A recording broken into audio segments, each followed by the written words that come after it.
हमने Donald Trump का बयान तो आपको दिखाया था कि कैसे उन्होंने अपने ही देश के नागरिकों को और अपने ही देश की अलग अलग राज्यों की सरकारों को धमकाया कि अगर इजराइल की किसी भी कंपनी को बॉयकॉट किया तो आपको फंड मिलना बंद हो जाएगा। लेकिन अब इन सब के बीच खुद ट्रंप घिर गए, क्योंकि अब डोनाल्ड ट्रंप के खिलाफ एक जबरदस्त आंदोलन वहां पर शुरू हो गया है। उनकी हरकतें अब तक अमेरिका के लोग बर्दाश्त कर रहे थे, अब ये बढ़कर आंदोलन में तब्दील हो गई है। खबर आपको यह भी दिखाने जा रहा हूं, सिर्फ ट्रंप नहीं यानी अमेरिका नहीं, इजराइल में भी बेतहाशा लोग सड़क पर उतर आए, उन्होंने भी प्रदर्शन किया। तो एक प्रदर्शन अब लेबनान के अंदर भी हो रहा है। यह खास तौर पर लेबनान की सरकार के खिलाफ हो रहा है, जो अमेरिका परस्त है और हिजबुल्लाह के खिलाफ कार्रवाई का ऐलान कर रही है।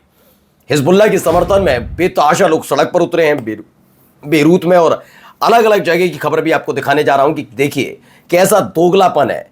मात्र 2 साल के भीतर गजा को लेकर अपनी विचारधारा बदल देता है इजराइल बेंजामिन नेतन्याहू, और कैसे इजराइल के सैनिक गजा के अंदर जो कर रहे हैं उसका भुगतान भी फौरन उन्हें मिल रहा है। नमस्कार, मैं हूं प्रज्वल गौतम और आप देख रहे हैं the live TV. The live TV, सच सबसे आगे। शुरुआत इस खबर के साथ करने जा रहा हूं। देखिए लोग सड़क पर जमा है, लगातार वहां पर प्रदर्शन चल रहा है। ये कौन लोग हैं जानकर हैरान रह जाएंगे।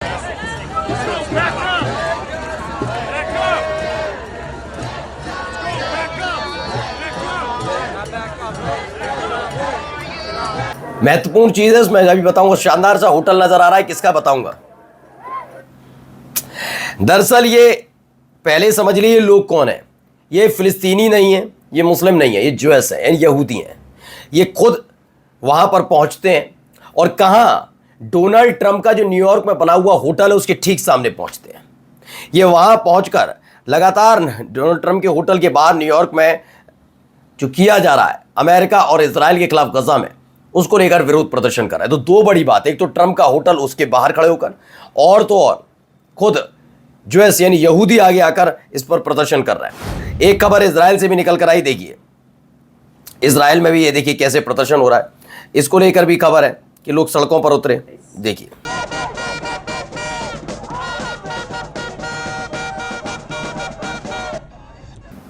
तो ये प्रदर्शन लगातार वहां पर चल रहा है। ये भी लोग सड़क पर उतरे हैं और सारे इजरायली हैं। अमूमन इन्होंने नेतन्याहू के खिलाफ एंटी नेतन्याहू डेमोन्स्ट्रेशन है, यानी कि प्रदर्शन किया गया। मैंने आपको जैसा पहले भी बताया था कि दरअसल इनकी नाराजगी अब इस बात को लेकर ज़्यादा है कि इनके अपने लोग जो हमास के कब्जे में है, उन्हें हमास से ज़्यादा अब इजराइल की सरकार की हरकतों से खतरा है, क्योंकि वो खाना मुहैया नहीं करवा रही है। और इसीलिए अब ये कह रहे हैं कि वॉर रुकनी चाहिए, दबाव डालिए। ये ट्रंप से भी कहते हैं कभी कभी कि नेतन्याहू की सरकार पर दबाव डालिए और इस युद्ध को रुकवाइए। लेकिन इस युद्ध कब रुकेगा ये कंफर्म नहीं। लेकिन फिलहाल इन सब के बीच 1-2 खबरें आपको पहले दिखाता चल रहा हूं। ये देखिए तस्वीर, प्रो हिजबुल्लाह प्रोटेस्टर्स उतरे हैं। आपको मालूम ही है कि हिजबुल्लाह लेबनान से बह रहे हैं, लेकिन लेबनान में क्या है, लेबनान की सरकार ने बिल्कुल सीरिया की तरह, जैसे अल जुलानी अमेरिका और इजराइल परस्त नजर आए, वैसे ही अब जो लेबनान की नई सरकार है वो पूरी तरह से अमेरिका के समर्थन में खड़ी नजर आई। उसने खुद कहा कि हिजबुल्लाह को हथियार छोड़ देने चाहिए, लेबनान की सुरक्षा की जिम्मेदारी लेबनान की सेना संभाल लेगी। मना भी नहीं है, गलत बात भी नहीं है, लेकिन ये देखा तब जाएगा जब लेबनान में कब्जा करके बैठे हुए इजरायलियों को खदेड़ने के लिए खुद लेबनान की सेना आगे आती। अब तक हिजबुल्लाह इस पर हमला करा, इसी को लेकर हिजबुल्लाह के समर्थन में ये रैली निकली है। इसमें Lebanese council of ministers meeting है, उससे पहले ये सब कुछ हो रहा है। तो डिसआर्मामेंट हिजबुल्लाह को लेकर था ये सब कुछ, तो ये चीज़ें निकलकर सामने आई। चलिए अगली खबर मैं आपको दिखा रहा हूँ। ये देखिए बेतहाशा भीड़, लोगों की भीड़ मौके पर मौजूद है। तो प्रो हिजबुल्लाह प्रोटेस्ट है जो टायरे और साउथर्न यानी दक्षिणी बेरूत में लगातार यहाँ पर हो रहा है। कल बताया गया कि यहाँ पर लेबनान की काउंसिल की मिनिस्टर्स की मीटिंग है और उसको लेकर जिसमें साफ तौर पर आदेश जारी किया जाएगा कि हिजबुल्लाह हथियार छोड़ दे, और उसको लेकर मीटिंग से पहले ही लोगों को गुस्सा फूट पड़ा। लेबनान की जनता इस बात को लेकर नाराज है कि आप हिजबुल्लाह पर तो लगाम लगाने की कोशिश कर रहे हैं, लेकिन विदेशी ताकतें जो हमारे देश पर की सरजमी पर कब्जा करके बैठी हैं उनको रोक पाने में नाकाम क्यों है, जिसमें इजराइल का नाम सबसे पहले आता है। यानी इजराइल की शय पर इजराइल अमेरिका से और अमेरिका के कहने पर लेबनान जरूर कर रहा है, लेकिन हिजबुल्लाह से पहले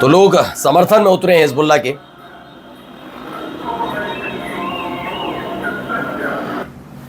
तो ये लोग सड़क पर उतरे और इन्होंने प्रदर्शन किया है। वहीं यमन ने एक बड़ा हमला कर दिया। कैसे हमला हुआ, जरा इस पहले वीडियो को देखिए, फिर मैं आगे कहानी In a बताऊंगा। war where the world forgets every headline by the next morning. देखिए इस तरीके से ये हमला किया गया है। काफी कुछ इसमें चीजें बताई गई हैं, कैसे अरब देश सारे के सारे झुक गए, लेकिन यमन लगातार अटैक करता रहा। Same missiles, same drones, same target. तो यमन ने नया जो हमला किया उसको लेकर खबर निकल कर आई कि बहुत भयानक ये हमला रहा है अब तक का। और वहीं देखिए एक खबर निकल कर आती है, Netanyahu it's confirm Israel had decide to fully occupy the Gaza strip, a complete military take over is now under way. सितंबर में फिलिस्तीन को मान्यता मिले उससे पहले चाहते हैं कि गजा के चप्पे चप्पे पर इजराइल का सैनिक तैनात होना चाहिए, यानी इजराइल में गजा में पूरी तरह से इजराइल की मिलिट्री और उसके कब्जे में गजा, ये चाहते हैं। और सोचिए एक बयान था इनका 2023 में, नेतन्याहू ने 2023 में कहा था 4 अगस्त को, अब कह रहे हैं अलग, और 2023 में कहा था हमें कोई ज़रूरत है, we don't seek to occupy Gaza, हमें गजा पर कब्जा करने की कोई ज़रूरत नहीं। और ये अगर ऑर्डर फुल ऑक्यूपेशन, अब समझ लीजिए दोगलापन कितना है, क्योंकि इनको डर सताने लगा है कि जिस तरीके से जिस मासूमियत ही कहूँगा, जिस मासूमियत का फ़ायदा फ़िलिस्तीनियों को उठाकर उनके देश पर कब्जा किया था, अब ये हालात पैदा हो जाएंगे कि इजराइलियों को कहीं खदेड़ ना दिया जाए। इसी डर की वजह से कि जितना हो सकता है उतना ज़्यादा कब्जा करने की कोशिश की जा रही है, क्योंकि इसके बाद क्या होगा, इसके बाद हर कोई जानता है फिलिस्तीन को मान्यता मिलेगी, उसको भी उसके पास सरकार होगी, उसकी अपनी एक सेना होगी, और सेना जब लड़ेगी तो सबको पता है क्या होगा। तो इस चीज़ से बचने के लिए वो चाहते हैं कि ज़्यादा से ज़्यादा जगह पर कब्जा कर लिया जाए, जैसे बहुत छोटा सा इलाका बचे जिसे फिलिस्तीन की मान्यता मिले। अब आइए, Israeli soldiers critically injured in Gaza after lighting a cigarette near a fuel tank triggering an explosion. बताया गया कि एक इनका शौक भी तो नवाबी टाइप के हैं ना सबके, तो क्या किया, वहीं पर एक फ्यूल टैंक था, वहीं पर खड़े होकर सिगरेट फूंकी जा रही थी, अचानक से लाइटर जलाया तो क्या हुआ आपको पता ही है, फिर ब्लास्ट हो गया। बताया जा रहा बहुत हालत गंभीर है इनकी। आइए अगली खबर देखिए, ये देखिए एक तस्वीर, एक वीडियो निकल कर सामने आई है, ये देखिए।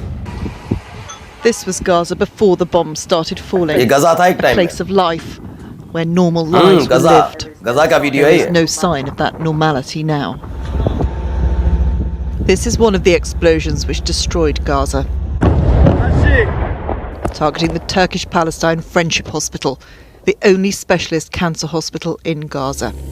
तो देखिए एक के बाद एक कैसे हॉस्पिटल्स को, स्कूल्स को निशाना बनाकर टारगेट किया गया, सब कुछ बर्बाद वहाँ पर कर दिया गया। ऐसा नहीं गजा अच्छे से बसा हुआ नहीं था, गजा बहुत अच्छे से बसा था, लेकिन उसे कैसे बर्बाद किया गया है ये आपके सामने तस्वीर है। अब आइए अगली खबर, एक ये भी वीडियो है, ये भी देखिए। IDF के ये क्या कर रहे हैं, हरकतें थी। גדוד 9208 בפיקודו של ישראל בן פזי לא יעצור, ימשיך עד שנשלים את המשימה שקיבלנו. כובשים, מגרשים ומתיישבים. כובשים ומגרשים ומתיישבים. שמעת ביבי? כובשים ומגרשים ומתיישבים. बताइए ये सारी बातें क्या कह रहे हैं वहाँ पे सैनिक खड़े हुए। इनका कहना है कि हम जीतेंगे, भगाएंगे और सेटल होंगे यहाँ पर। ये खुलकर किया जा रहा है और इसे ही नरसंहार कहा जाता है। खुलकर वो वॉर क्राइम के बारे में अपना जिक्र कर रहे हैं कि हम खुलकर ये कर रहे हैं। My massive civilian flotilla set to sail for Gaza to break Israeli siege. ये खबर निकल कर सामने आई है कि ये सब वहाँ पर हुआ है। कैसे Israeli siege, massive civilian flotilla set to sail for Gaza to break siege, एक बार दोबारा से भेजे जाना शिप। और वहीं इसराइल की गवर्नमेंट ने वोट दिया किसको, अटॉर्नी जनरल को डिसमिस करने के लिए। क्योंकि अटॉर्नी जनरल ने बेंजामिन नेतन्याहू के खिलाफ जो करप्शन का केस है उसको आगे बढ़ा दिया था और इसी का खामियाजा उठाना पड़ा। बेंजामिन नेतन्याहू के खिलाफ खड़े हुए अटॉर्नी जनरल को डिसमिस कर दिया गया। नमस्कार। द लाइव टीवी, सच सबसे आगे।